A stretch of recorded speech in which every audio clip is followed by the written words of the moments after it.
Hello বন্ধুরা, আসসালামু আলাইকুম। কেমন আছেন সবাই? চলে আসলাম আপনাদের মাঝে নতুন আরেকটি ভিডিও নিয়ে। আজকের ভিডিওর বিষয় হচ্ছে বর্ষার মৌসুমে ছাগল পালন করবেন কিভাবে। তো বন্ধুরা, ভিডিওটি শুরু করার আগে আমি একটি কথা বলতে চাই আপনাদের মাঝে। আপনারা যদি নতুন হয়ে থাকেন তাহলে অবশ্যই আমার চ্যানেলটি সাবস্ক্রাইব করবেন। তো চলুন ভিডিওটি শুরু করা যাক। বর্তমানে বর্ষার মৌসুম আসতেছে। এই সময়ে অতিরিক্ত বৃষ্টি হওয়ার কারণে ছাগল পালন করা খুবই কষ্টকর হয়ে যায় এবং এই মৌসুমে এসে ছাগল খুব বেশ অসুস্থ হয়ে যায়।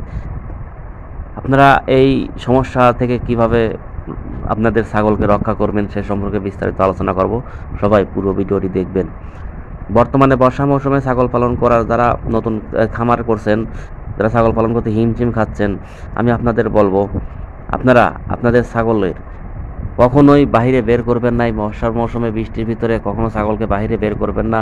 ছাগলকে আপনার খামারের ভিতর রেখে ঘাস খাওয়ানোর চেষ্টা করবেন, ছাগল পালন করার চেষ্টা করবেন। কারণ এই বর্ষার মৌসুমে অতিরিক্ত বৃষ্টি হয়। এই বৃষ্টির পানিতে যদি ছাগল ভেজে, ছাগলের ঠান্ডা, কাশি, জ্বর হবে। দেখা যাবে যে আপনার ছাগলে পিপিআর রোগে আক্রান্ত হয়ে যাবে। যদি দেখেন যে ছাগলের ঠান্ডা, জ্বর এবং পাতলা পায়খানা একসাথে হচ্ছে, তাহলে আপনার ছাগলের পিপিআর হয়ে যাবে। এটা 100% পিপিআর। নিউমোনিয়া ছাগলে কিন্তু আরেকটি মারাত্মক রোগ।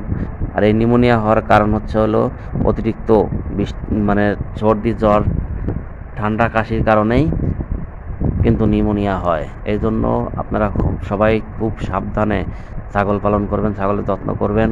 ছাগল যেন বৃষ্টি পানিতে না ভেজে সেদিকে খেয়াল রাখতে হবে। এই বর্ষার মৌসুমে খামারি ভাইদের একটু কষ্ট হবে, তবুও আমি আপনাদের বলবো, যদিও কষ্ট হয় তবুও আপনারা আপনাদের ছাগলের একটু বেশি বেশি করে যত্ন করবেন। আপনার ছাগলের খামারের যে ঘরটা আছে, এই ঘরের মধ্যেই ছাগলকে রাখার চেষ্টা করবেন এবং এই ঘরের মধ্যে খাওয়ানোর চেষ্টা করবেন। আর এই বর্ষার মৌসুমে যেহেতু ঘাস একটু কম হয়, জমিগুলো পানির নিচে চলে যাওয়ার কারণে আপনার ঘাসের আবাদ করতে পারেন না। এই জন্য আপনারা উঁচু জমি যদি থাকে আপনার, যেখানে বর্ষার পানি ওঠে না, সেখানে ঘাস চাষ করার চেষ্টা করবেন। পাশাপাশি আপনার ধানের খড় বেশি করে কেটে রাখবেন, জিরো সাইজ করে বেশি করে কেটে রাখবেন, যাতে আপনার পুরো বর্ষার মৌসুমে এই খড় যাতে আপনার ছাগলকে খাওয়ানো যায়। সেইভাবে আপনি ধানের খড় কুচি কুচি করে জিরো সাইজ করে কেটে রাখবেন। রাখার পরে আপনি গমের ভুসি দিয়ে প্রতিদিন দিনে 2 থেকে 3 বার করে খাওয়ান। দেখবেন আপনার ঘাসের চাহিদাটা পূরণ হয়ে যাবে এবং আপনার খরচটাও কম হবে। এজন্য আপনাদের অবশ্যই এই পদ্ধতি অবলম্বন করতে হবে। পাশাপাশি আপনাকে অবশ্যই সবুজ ঘাস দিতে হবে। আপনি উঁচু জমিতে সবুজ ঘাস চাষ করবেন, সবুজ ঘাস দিনে 1-2 বার দিলেই হবে, কিন্তু আপনাকে এই খড়ই বেশি খাওয়াতে হবে।